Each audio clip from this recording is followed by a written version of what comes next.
Hello, I'm Don Mooers and welcome to Montgomery Week in Review.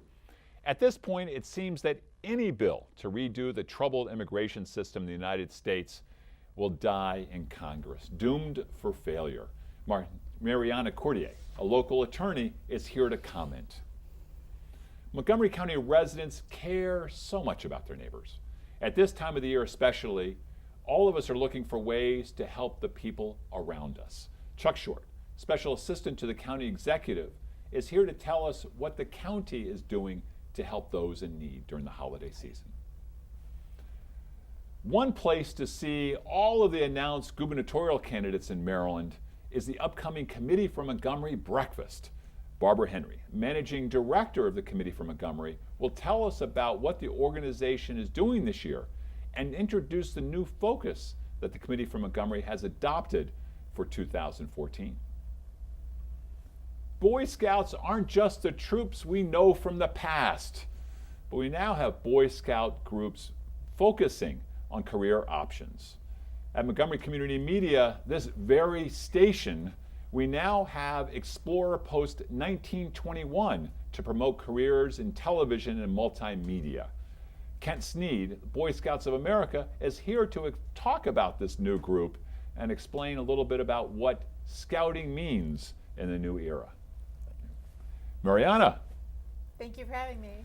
Immigration is dead. Immigration is dead. All right, let's turn to our next guest. No, wait. What's going on? You know, the House Republicans have made sure that immigration reform is dead. But we have a president. Yeah, we do. But let me ask you this.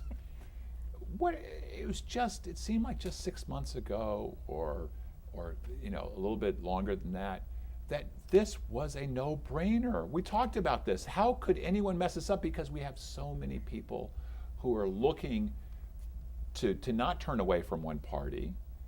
And for the economy, what happened? Well, I think that everyone got a little too comfortable after the elections, and they thought, oh, okay, you know, who cares? This is over.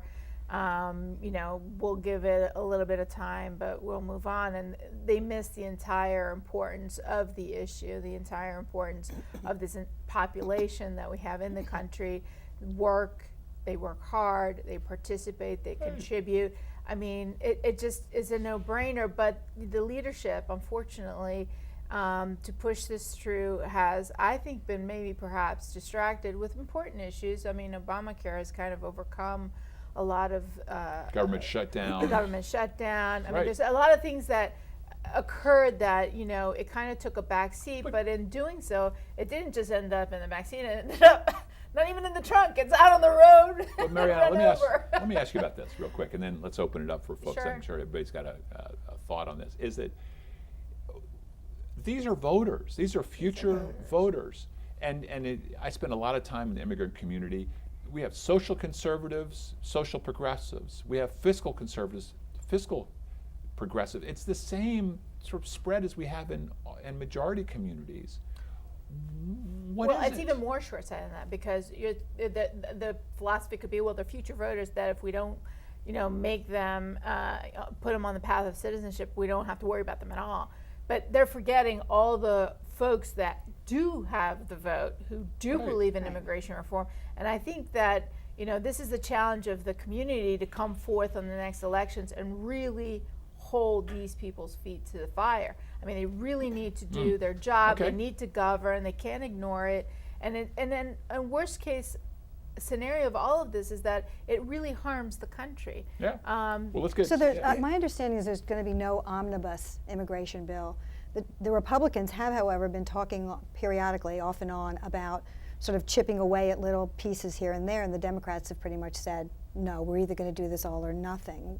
What do you think about the smaller bills that the Republicans are talking about? Well, they're all about limitations, and they're all about restrictions, and they're not really about, you know, for every restriction maybe have something else that would perhaps be to an advantage, to open it up, to help the people get through, to be on their way.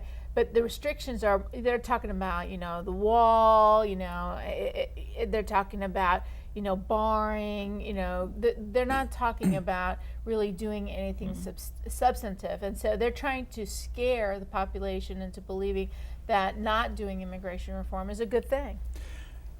A lot of people harmed by congressional inaction, and I wonder, local governments are one of those entities, lots of people, but local governments, we've been struggling with how to deal with immigration here in Montgomery County and people undocumented and people with mixed documentation for years in the hopes that Congress would act.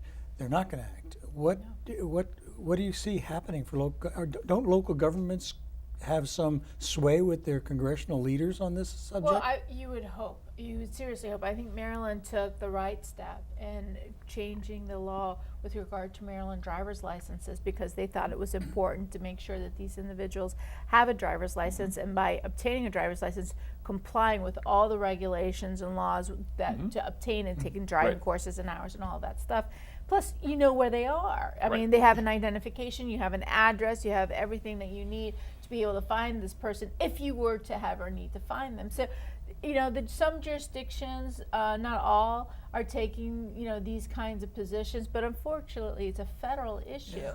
And so the states are really limited. They can try and they can push the envelope, but at the end of the day, it could be found to be a violation of the, division between federal and state law and found unconstitutional and, barred.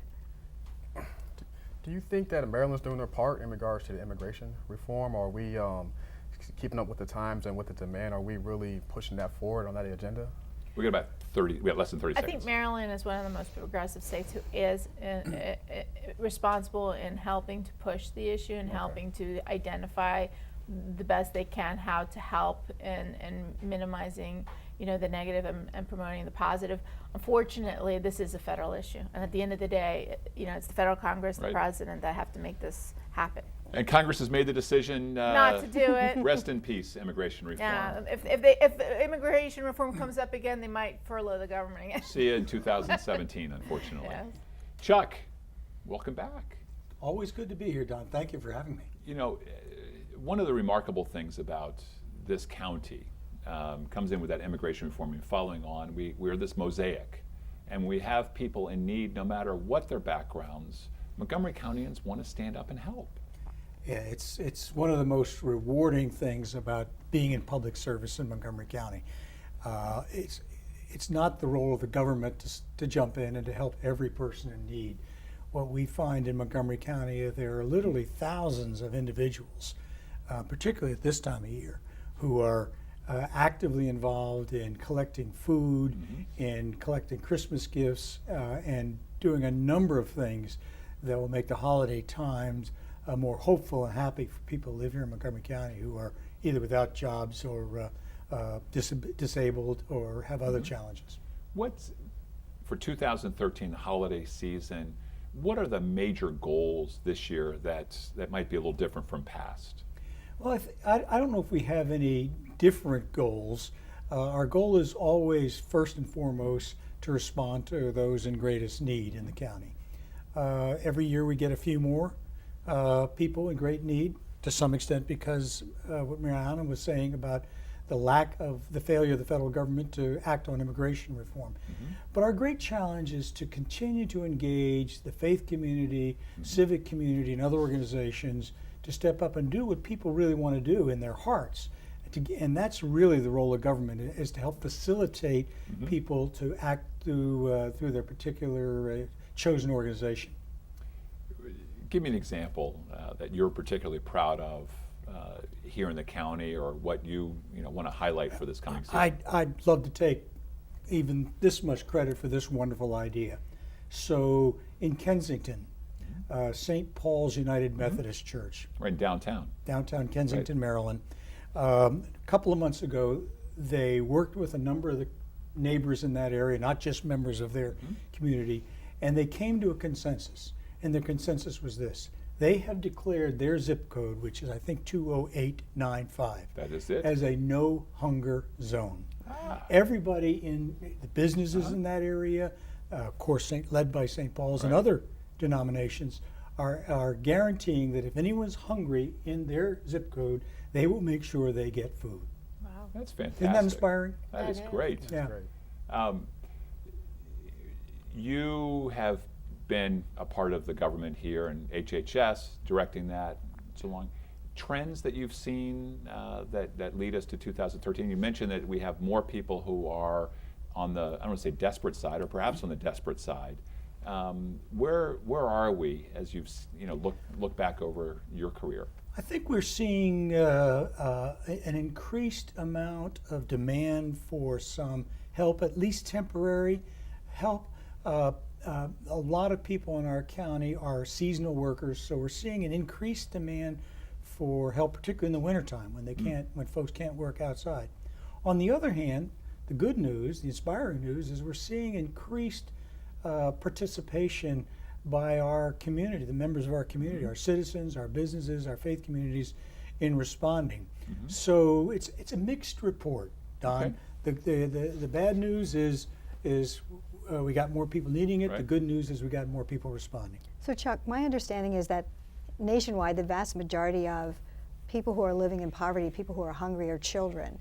Are we seeing that mirrored in Montgomery County? Yeah, we really do see that, Barbara, in Montgomery County, and we see that in our school systems. We have a wonderful farms program, free and reduced lunch program for children. But you know, what happens on the weekend Right. for those children? So we've had a number of wonderful organizations, the Women Who Care Ministries and Manna Food have begun offering backpack food programs for children on weekends so that they and their families can eat on the weekend. So on Friday they get, is that how it works? They get, that's correct. They get a little backpack, a little sack full of enough food that'll carry them through a couple days. But it's sad we have to do I know, that. it's heartbreaking. But children certainly shouldn't be hungry, and they are. We've got about a minute to go in this segment. Absolutely, Chuck. I'd like to touch upon what you just mentioned with children and the individual here in Montgomery County going hungry with the Boy Scouts of America. If you guys aren't familiar with, we do have a program called Scouting for Food, where we go door to door in the communities here in Montgomery County and ask the residents to leave out canned goods and non-perishables for those. And we partnered up with Manna as well as Safeway. And we're in our goal this year is for £1 million. And so we're definitely hoping to try to play our role and play our part, making sure that folks are not going hungry this holiday season. So It's sort of the beginning of my holiday time when the Scouts come to my neighborhood Absolutely. and leave that white bag on my front door and say, and with the note that says we'll be back next week to collect. It's great. Congratulations to the Boy Scouts. Because these food Appreciate it. pantries need to be replenished all the time. Oh, don't they? all the time. Yeah. All the time. Yeah, not just in the wintertime, it's year round. Yeah. And it's so difficult to have, Yep. people hungry no matter when, where. Yep. Well, Final word. final word is the long-term future for this is worrisome because of the cuts in the SNAP program, Okay. food stamp program. All right, we'll stick around. Chuck, I can't wait to have you back again. Hopefully, continue letting us know what's going on. Thanks, Don. Thank you for your service. Thank you. We'll be right back after these messages.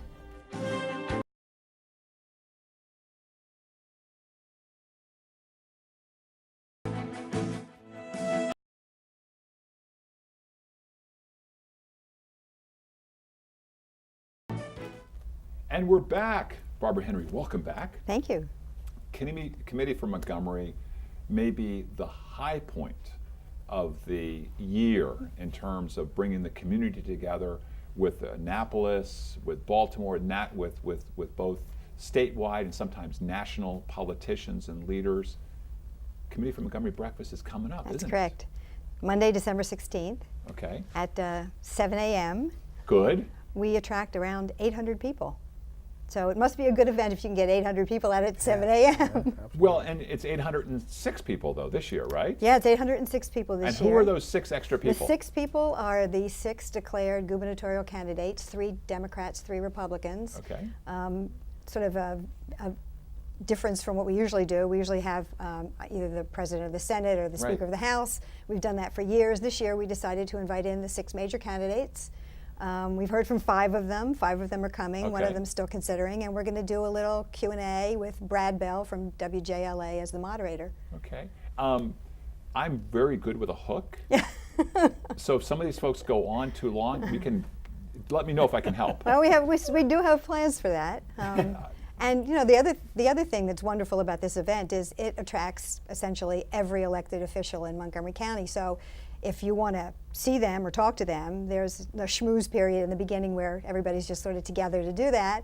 But in Now, addition, as you talk about that, before you get in addition, there's a website where people can go Yes. learn more about this and Yeah. buy tickets and all that stuff, I yeah, guess, so right? you can still come. You can still get a ticket. What's that website? It's www.committeeformontgomery, all one word, .org. Okay. And it's the place to be seen and be.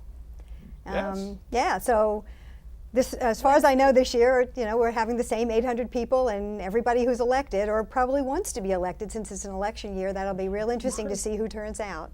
If someone wanted to come, where do you register or get the information? You can register online That What's the website. website? That's what I just asked. at committeeformontgomery.org. Okay. Thank you. Sure. Now, you talk about people running for office and the politicians.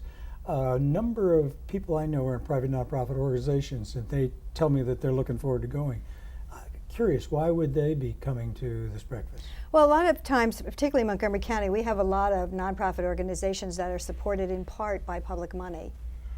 And I think, people have a case to make, sort of to your point about, how we make sure that people in Montgomery County get the services they need. Well, a lot of times that money comes in partnership, the public money comes in partnership from the county, but from the state.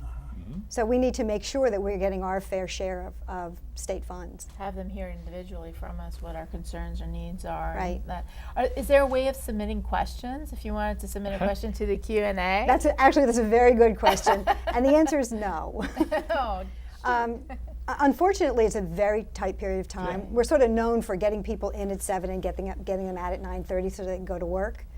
And we want to be a friendly opportunity for the candidates. We don't really want this to be a gotcha session. So we're scripting the questions very carefully around things that are important to the county as a whole. Like will we get more school construction money? That would probably be a question, yes. Three big, what are the topics for this year for the 2014 Committee for Montgomery campaign? Well, we sort of taken a whole different look at how we vet legislation this year, and we're going to use what we're calling an economic development prism, taking a holistic approach to economic development, which really is one that's sort of from cradle to grave. We figure that there's only two ways really to get more revenue into the county. One is to continue to raise taxes on people like me and you, and the other is to figure out how to grow the economic pie. We're leaning towards the pie part. Right. Okay. as a taxpayer, I appreciate that. Absolutely, me as well. You mentioned that a lot of nonprofits kind of have some interest in this dinner, this breakfast as well. And from the Boy Scouts of America, we would love opportunity to come and kind of check you guys out. If you guys need a color guard or see some scouts there as well, definitely opportunity for us to kind of be there and be visible. So Well, I would love to have the Boy Scouts there. Actually, the Brownies lead the Pledge of Allegiance at the opening of the event. Beat me to the punch? Okay, okay, all right. But we can work with the Boy Scouts as well. Absolutely. Equal opportunity Exactly. is great. We've got just 30 seconds or so. What do you like most? I mean, you've had such a great career in different things in the county and elsewhere. What do you like most about working with Committee for Montgomery? I think it's a unique opportunity. I know that there's not an organization like it in the state, and I'm pretty sure there's not one like it in the country. So this is really an opportunity for us to have a bigger influence statewide, and I really like that part of it. And you coordinate it all together. Executive Director Barbara Henry, thank you so Thank you. much. Kent, welcome. Thank you. This is your first time on Montgomery Week in Review. It is. Thanks for having me. Scouting. What a great organization. You work for Boy Scouts of America. That's correct. And you've got a nice little announcement to make today. What's going on with Scouts in this station? Well, we're pleased to announce that we are, the Boy Scouts of America and MCM have teamed up for a partnership to start a new Explorer Post, Post 1921. And the emphasis of the Explorer Post, kind of what we're focused on, is the TV programming and modern web as well. And we're really ecstatic to get this post up and running here at MCM. We have a bunch of volunteers who are already signed up, some folks who are actually employed with the station. We have an advisor who is full of enthusiasm and is ready to go. And right now we're looking to kind of just promote it and get the word out about it as well, so we can get more students involved in it. Well, who's the perfect candidate for Explorer Post 1921? who's a perfect candidate. Yes. The perfect you might be a good candidate for me as well. Well, for our advisor. But what we're looking for is I still have eligibility as an explorer. I'm so excited. We could get you on as an advisor and kind of serve on the committee as well. I'm sure your expertise and as well. No, but maybe as the kids. As the we're kids, looking out. we're looking for high school students ages 14 to 20. Okay. It's a co-ed program. Okay. Many folks are aware with the Boy Scouts of America what we do with the packs and the troops. Right. But most folks are not aware that we do have a career-based program, which is exploring.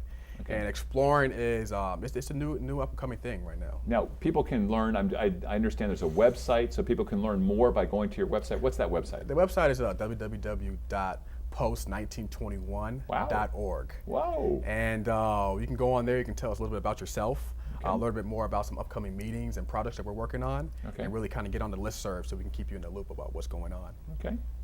Kent, so I'm real intrigued and excited to hear about this exploring program. Not that familiar with it. It's career oriented. That's correct. That's really. How long have you been doing it? Well, this post is actually just started. It's in the infant stages, so it's been on the books for less than 2 months now. But I mean the whole Explorer Scouting program. It's been 25 plus years now. So it's been in the works for a while. Here in Montgomery County, we have 7 other partnerships in Montgomery County with Explorer Post, whether it's at the Rockville Police Station or the EMS in Kensington. We have one at Suburban Hospital, one at Lockheed Martin. So something that's really up and coming, and it's really a great opportunity for the youth to kind of get some hands-on experience, to really learn about their career of choice, and really kind of engage themselves in obviously opportunities for some leadership positions, and a great way to build a college resume. Do the students have to be current Boy Scouts? No current Boy Scouts. Like I say, it's co-ed, and so folks who have no interest about the Boy Scouts really don't have to be a part of it.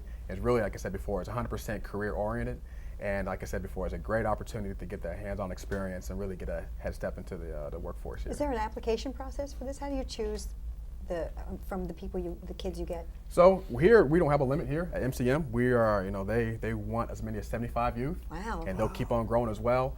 Some places, it really depends on the company and how much manpower they have to really stage it. But, you do have to fill the application out. The fee to join the post here at MCM is $100 for the youth, plus the cost of a polo. That's going to be their uniform this year, is the polo. And, it's a great thing for the adults if you want to sign on and be an advisor. We do have insurance that will cover you. But like I said before, there really is no limitation, no membership, anything like that to go with it. Using business terminology, what value does scouting add to this and the exploring for these explorers? What's the Boy Scouts' role in this? Boy Scouts' role is kind of help facilitate the process. Our goal with the organization is obviously to serve the youth, and we're looking to kind of have youth develop those character skills, leadership skills, kind of give back to the community. It's an opportunity for MCM to kind of show that they're involved in the community, to give back as well. Opportunity for their employees to kind of help out and really lay a helping hand in kind of fostering and developing the continued education of our youth here as well. It really is an opportunity for the youth to kind of help them transition from school to the workforce. Okay. And scouting, we're all about, making good, moral, ethical decisions over the course of their lifetime, and kind of, giving folks that extra advantage and that head start in life as well. Well, we're real happy, Kent, that we in Montgomery County are happy that the Boy Scouts of the National Capital Area, or headquarters, are here right in Montgomery County. Absolutely. We love it. Absolutely. We're happy to be here too as well. So Montgomery County Scouting is alive and strong. So, it's really good times here, and we're looking forward to obviously growing the program here at MCM. Now at Kensington EMS, yes. They're out working on calls. Are they saving lives? We got 20 seconds. Yeah, they're not fighting fires, but they're out there. They're doing first aid. They're more of a first aid oriented program. So they're out working calls. They're out working different events. So if you need an event, if you need EMS service personnel there, go ahead and give them a call. I mean, they're a great group of kids, and they have a great adult leaders as well. That's great. Well, thank you for being on the show. Thanks for having me. Appreciate it. I want to thank all of you for joining me. And I want to do a special shout out for the technicians of this program who won Monty's in the 2013 Monty Awards. Congratulations to the most talented technical crew in all of television. I want to thank all of you and the viewing audience for joining us for this week's edition of Montgomery Week in Review as well. I'm Don Mooers. Please join us next week at this very time, same time.